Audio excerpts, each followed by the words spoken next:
నా skin white గా అవ్వాలి, బ్రైట్ గా అవ్వాలి అనుకుంటున్నారు. తెలుసుకోవాల్సింది ఏంటంటే మన స్కిన్ కి ఏమిస్తే బ్రైట్ గా అవుతుంది, ఏమిస్తే తెల్లగా అవుతుంది తెలుసుకోవాలి. మన స్కిన్ కి లికార్సి, విటమిన్ D3 ఈ 2 ఇంగ్రీడియెంట్స్ ఉంటే మన స్కిన్ అనేది బ్రైట్ గా తెల్లగా అవుతుంది. అప్పుడు నాకు దొరికిందండి ఈ హవీ ప్రోడక్ట్. ఇందులో మనకి లికార్సి అలాగే విటమిన్ D3 ఉంటుంది.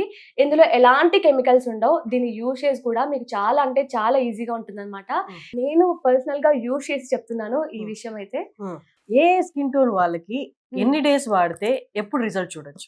మనకి మీడియం స్కిన్ టోన్ ఉంటుంది కదా, అంటే చామంచాయ కలర్ ఉన్న వాళ్ళకి వచ్చేసి 20 to 25 డేస్ మీరు మిస్ చేయకుండా డైలీ యూజ్ చేసినట్లయితే తప్పకుండా మీకు రిజల్ట్ అనేది వస్తుంది అనమాట. 25 డేస్ లో మీకు విజిబుల్ రిజల్ట్స్ వస్తుంది అనమాట. ఇది ఎక్కడ ఆర్డర్ పెట్టుకోవచ్చు ఈ ప్రోడక్ట్స్? మనకి havyskin.in అనే వెబ్సైట్ ఉంటుంది. అందులో వెళ్ళి కూడా మీరు పర్చేస్ చేసుకోవచ్చు. లేదు అంటే కింద కనిపిస్తున్న నెంబర్ కి కూడా మీరు కాల్ చేయొచ్చు. అలాగే వాట్సాప్ లో కూడా మెసేజ్ చేసినట్లయితే మీకు స్టాఫ్ కూడా డీటెయిల్స్ పంపిస్తారనమాట. ఈజీగా కూడా మీరు కొనుక్కోవచ్చు.